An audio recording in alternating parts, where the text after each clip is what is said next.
Oke ya, tidak bisa dipungkiri bahwasanya memang hipnik jerk yang terjadi itu pasti tentu oleh ulah tangan kita sendiri gitu ya. Bisa jadi memang kita selama bertahun-tahun tanpa kita sadari kita menjalani pola hidup yang salah, baik dari pola pikir maupun dari pola makan gitu ya, ataupun dari pola tidur itu sendiri ya. Oke, kita muhasabah diri aja, kita evaluasi diri. Selama ini apa sih yang kita makan gitu kan? Ya, maksudnya yang kita makan itu adalah kandungannya gitu kan. Apakah selama ini kita makan yang memang membahayakan saraf itu? Ya contohnya terlalu banyak MSG gitu ya, terlalu banyak juga karbohidrat ya atau gula gitu kan. Tentu hal itu akan membahayakan saraf gitu kan.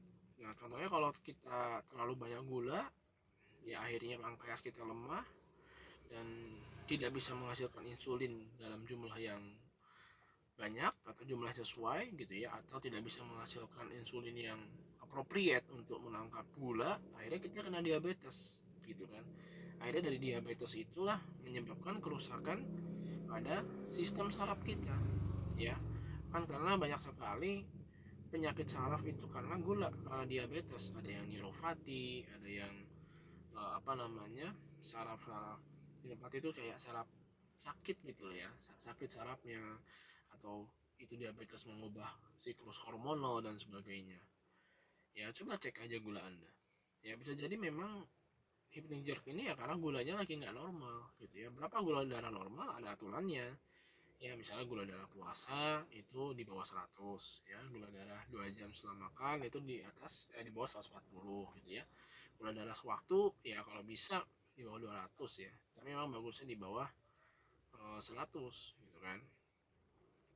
Atau memang kita kebanyakan MSG ya, dari dulu micin aja, dari kecil tuh kita makan micin ya, kan kita ini memang senengnya makan micin sama makan gula ya. Kita makan gula itu apa, nasi putih gitu kan, kemudian tehnya teh manis ya, minumannya minuman soda yang bergula, ngopinya manis lagi. Nah itulah yang menyebabkan mungkin kita sekarang ini hypnotized gitu ya. Ya akui aja memang kita kebanyakan makan gitu kan, dikit-dikit micin, dikit-dikit gula ya.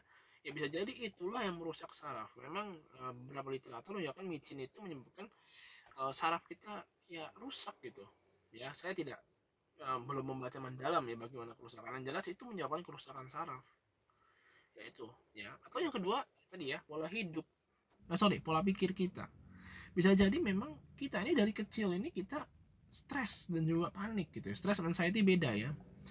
Stres, anxiety, depresi itu tiga hal yang berbeda tentunya ya. Cuman mungkin kita stres itu berkepanjangan. Bisa jadi dari kecil kita ini, mohon maaf ya, berada dalam toxic parenting gitu ya. Mungkin ketika kita sekolah kita dibanding-bandingkan sama orang tua kita. Kita dapat nilai jelek, kita sering dimarahin. Kita dibully sama teman-teman kita. Kita diejek-ejek sama guru kita mungkin ya. Atau pengalaman masa lalu yang memedihkan bagi kita, dan itu kan merusak otak kita itu ya. Ya tekanan-tekanan itu kan merusak otak kita, bener nggak sih? Ya logika aja deh, saya nggak akan membahas secara ilmiah karena saya bukan dokter dan juga bukan ahli kesehatan juga. Cuman ya logikanya begitu kan. Bisa jadi kita stres hampir tiap hari, cuman kita nggak sadar kita stres. Bisa jadi kita panik hampir tiap hari tapi nggak sadar kita panik gitu kan. Ya mungkin gejalanya nggak kayak orang-orang stres atau anxiety yang panik berat banget gitu kan, tapi itu bisa kita rasakan ya. Mungkin tiap hari kita, mungkin dulu waktu sekolah disuruh orang tua kita ngejar nilai yang tinggi atau kuliah IPK yang tinggi ya, kemudian sering dibanding-bandingkan dan sebagainya, itu kan stresnya itu terakumulasi. Bisa jadi itu di otaknya mulai sarafnya rusak rusak pelan pelan pelan pelan, akhirnya kena hypnic juga gitu kan. Atau yang ketiga dari pola tidur kita, memang dari dulu ngaco pola tidur kita. Yang harusnya kita tidur itu sunnahnya itu kan habis isya ya, atau misal mudahnya lah jam 8 atau jam 9 malam kita tidur, bangunnya pas waktu tahajud ya, jam 3 atau jam 4 kita sholat tahajud, begitu kan normalnya sebagai seorang yang ya, kalau ada muslim muslim begitu kan seharusnya, harus sholat subuh dan sebagainya. Cuman kadang-kadang kita nggak gitu gitu kan, mungkin kita tidurnya begadang jam 12 jam 1, kemudian kita alhamdulillah mungkin masih bisa sholat subuh gitu, bisa tidur lagi gitu kan. Begitu terus bertahun-tahun ya, gimana nggak rusak coba saraf kita kalau begitu. Dari pola makan yang nggak baik, pola pikir, pola apa namanya, pola stres, manajemen stres yang nggak baik, kemudian pola tidur yang nggak baik itu terakumulasi sehingga efeknya adalah di hypnic jerk ini gitu. Itu yang harus teman-teman mungkin muhasabah gitu ya, evaluasi. Solusinya ya udah kita coba untuk memperbaiki pola-pola itu.